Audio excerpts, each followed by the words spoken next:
नाज़रीन, अवामी न्यूज़ में खबरन जो सिलसिलो जारी है। इन वक्त असीं तव्हांखे तंगवाणी खां ख़बर ॾींदा हलूं त तंगवाणी वेझो सोकड़ स्टाफ ते पुलिस तरफ़ां लाठी चार्ज करे गिरफ़्तार थियल SUP अॻवान रहमदिल लाशारी ऐं JUI जे अॻवान अब्दुल फतेह कंडराणी समेत 4 ॼणनि खे गिरफ़्तार करण ते जमायत उलमा इस्लाम जे अॻवान कारी किफ़ायतुल्लाह खोसो, सोरा मलिक, सुलेमान ऐं ॿियनि जी अॻवानी में तंगवाणी जे बस स्टैंड ते रोड ब्लॉक करे धरणो हयो वियो। हिननि SSP कश्मीर खां मुतालबो कयो त फौरी तौर ते बेगुनाह कारकुननि खे आज़ाद कयो वञे। ॿी सूरत में शटर बंद हड़ताल जो सॾु ॾिनो वेंदो। असांजे पुरअमन एहतजाज खे सुबुह पुलिस जे ज़्यादती जे ख़िलाफ़ SHO डेरा सरकी जे कदन कुर्तूतनि जे ख़िलाफ़ असांजा साथी एहतजाज पिया कनि सोकड़ बाईपास ते।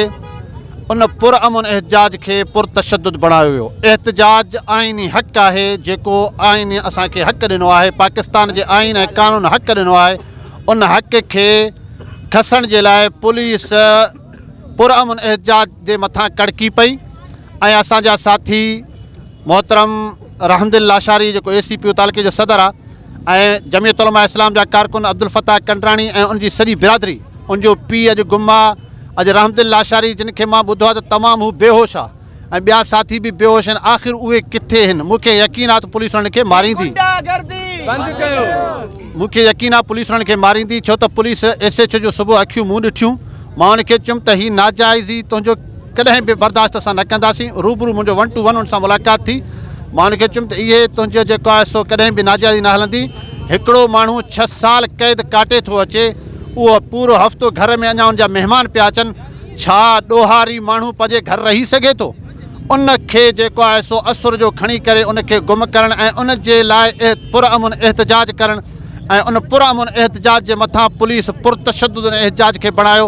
यकीनन असां एहतजाज कयूं पिया, असां हाणे बि पुरअमन आहियूं। पुलिस खे मां चैलेंज कयां थो, अचे अॼु जेको आहे तूं रहमदिल लाशारी खे त गुम कयो आहे, फतेह कंडराणी खे बिरादरी समेत तूं गुम कयो आहे, तूं SUP जे कारकुननि खे गुम कयो आहे, पर यादि रखी छॾ हीउ पूरो शहर अॼु जेको आहे सो सरापा एहतजाज आहे। पूरो शहर जेको आहे सो इन आवाज़ में आहे त उहे हक़ ते आहिनि, उन्हनि हक़ ते एहतजाज कयो। अॼु उन्हनि जे जेको आहे सो एहतजाज जे मथां असांजो हीउ एहतजाज रिकॉर्ड थिए थो ऐं असां ख़ामोश न वेंदासीं।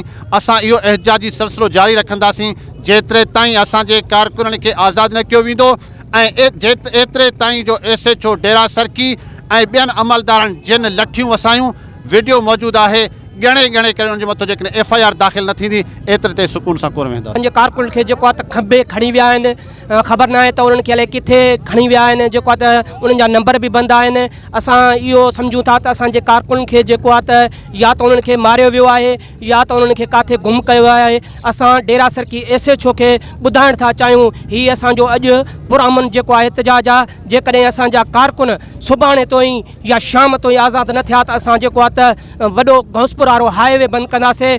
असां इन गुंडागर्द चोरनि जे यार SHO खे ॿुधाइण चाहियूं था त जमियत उलमा इस्लाम जा कारकुन लावारिस कोन्हनि का, उन्हनि खे जेको आहे त तूं खंबे खणी गुम कंदे। असां हिन पुरअमन एहतजाज खे जेकॾहिं असां जंग जो मैदान बणायोसीं पोइ न SHO तूं रहंदे, न तुंहिंजा थाणा रहंदा, न तुंहिंजा पुलिस वारा रहंदा। वधीक ख़बरनि ऐं तफ़सील जे लाइ विज़िट कयो असांजी वेबसाइट awamiNewsHD.com ऐं ॾिसंदा रहो अवामी न्यूज़ HD।